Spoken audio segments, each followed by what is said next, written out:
There are thousands of guides on how to trade as a beginner.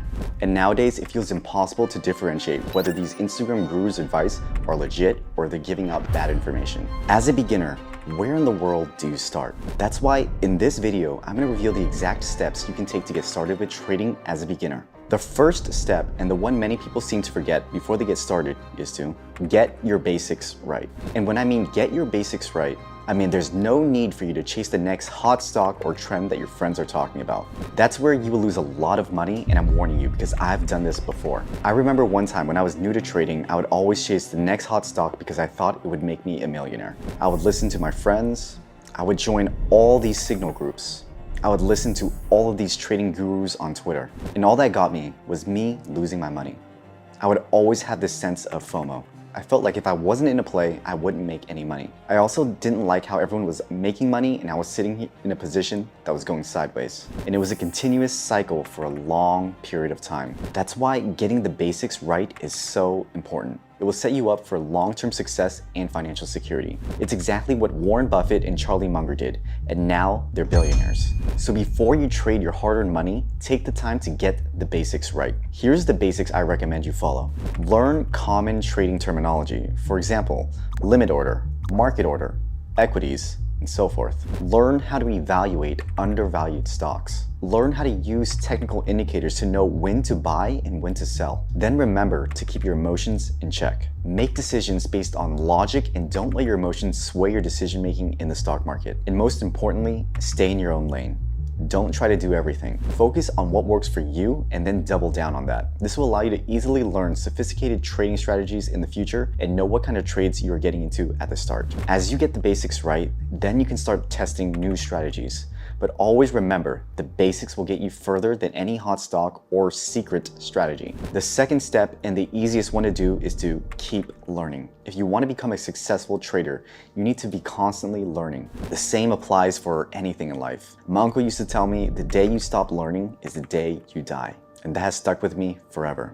For example, if you want to become a better basketball player, you need to be constantly learning how to shoot, how to pass, or how to dribble. Because if your skills are better, it will give you a higher percentage of playing better. In this case, for the stock market, a higher win percentage. I remember there was a time when I was trading and making good money. Like, I'm talking about $3,000 to $4,000 per day. I thought I was hot shit, like I was untouchable. That I knew everything about the markets and everything I touched into was gold. That's when I was in for a big surprise. The market went for a huge correction. Instead of holding, knowing that it would have bounced back, I panicked. I lost around $20,000 because I didn't understand the pattern that was happening. It was probably my first time I had lost money in a long time. I was just unaware of what the market was doing, and I made an emotional decision. Yet, if I remained open-minded and learned exactly what was going on, I probably would have played my hand better. And instead of being down $20,000, I would have been up $20,000 instead. It was a huge wake-up call for me, and it's the reason why, till this day, I will stay a student of the game. That's why you need to continue learning. You need to keep an open mind and strive to be at least 1% better every day. And I'm not talking about random books. Read books or watch videos on what specific challenges you have. That's how you can actually apply that knowledge you're actually learning. For example, something I tell all of my students is to focus on learning. Learn how to find undervalued stocks, how to properly set your entries and exits. This goes into how you view the market and being able to self-reflect on what is going on. Also, when you keep an open mind and want to learn more, it allows you to explore other trading methods that can yield you higher returns without taking too many risks. For example, one trading method I'll explore is trading the undervalued stocks, which can offer higher returns but requires more knowledge. But it's a way that allows you to trade with little risk. Or for example, if I was stuck on trading equities alone, I wouldn't have been able to use puts for options to mitigate my risk if a stock goes downwards. Overall, keep an open mind and keep learning. Don't be so obsessed with the end result. Focus on learning and taking ruthless action every day, and the money will come. The third step, and the one that people seem to never do, and I mean 95% of people don't do this at all, and it's why most people fail. They never have a plan. I remember when I first started trading, I wanted to just make money as fast and as much as possible. So I jumped in the market with absolutely no plan. I remember buying my first stock of Apple at the time, and I thought I was going to be rich. I sold it shortly after because I had no clue what I was doing. In the beginning of my trading journey, I was always chasing the next get-rich-quick stock. I traded crypto, options, meme stocks, and pretty much everything under the sun. I pretty much listened to everyone else than myself. I remember this one time when I was trading crypto, and then I got into a coin called PAMP. And I thought these coins were gonna make me a millionaire because people like Jake Paul were promoting them. I was like, bro, I'm on the next Dogecoin. And I had no plan with it. My plan was to hold it and become a millionaire. At one point, I was even up multiple 5 figures because multiple influencers were telling everyone to buy it. But it turned out to be a huge pump and dump, and I lost most of my money. So why do I share all of this? Not because I'm proud of it, but I hope you can learn from my own mistakes. Let's say today I'm 25 and by 60, I want to have $1 million. What do I need to be able to get there? I want to essentially reverse engineer my goal so that I can create the plan. Because by failing to prepare, you're preparing to fail. So for example, I don't need to be investing in a crypto that can 100x my return. I can get a 10 to 20% return on my portfolio and slowly work towards that goal. That way I don't have to put myself into risky situations, but I can actually compound my gains and sustainably build wealth. Because now I have a goal and I have a proper plan to actually reach my goal. There's actually a saying I go by now, and it's, give me 6 hours to chop down a tree and I'll spend the first 4 hours sharpening the axe. Which means if you come prepared, you will get results faster.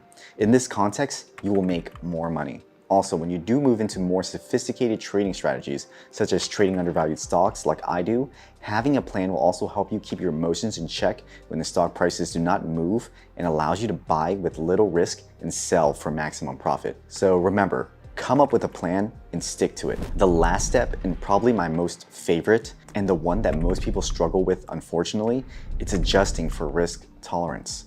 Everyone has their own risk tolerance. This basically means, how much money are you willing to risk within your portfolio? The way that I would put it is, how much money are you willing to risk if it went to zero? So that's a question you need to ask yourself prior to trading, because the reality is everyone is different. Some can tolerate being down more than 50% of their portfolio, while others get anxious if they're down 5%. You need to find your own risk tolerance and adjust your trading strategy based on that. If you can do that, you will ultimately find a trading strategy that works for you. This will allow you to pick a trading strategy that fits your risk tolerance. You truly need to understand this, because the reality is most people aren't ready for the risks of the stock market. When they see a red day, they panic and they sell. While others don't really care, and they understand that in order to truly make money in this market, they will buy when the market is bloody. For example, if you don't like taking huge risks, you can just invest into an index fund. Or on the other hand, if you like a lot of risks, you can do leverage trading.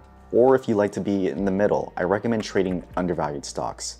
For me, I don't like to take lots of risk. I want to put myself in a position where I can maximize my profit and minimize my risk. High risk doesn't always equal high reward. I like to put myself in a position to get a high reward with little risk. Also, quick note, the younger you are, the more risks you can take because you have a lot more time to regain your losses. But for older people with kids and retirement on the way, it might not be smart to throw all of your money and leverage trade it, because you put yourself at risk and liquidate your entire portfolio.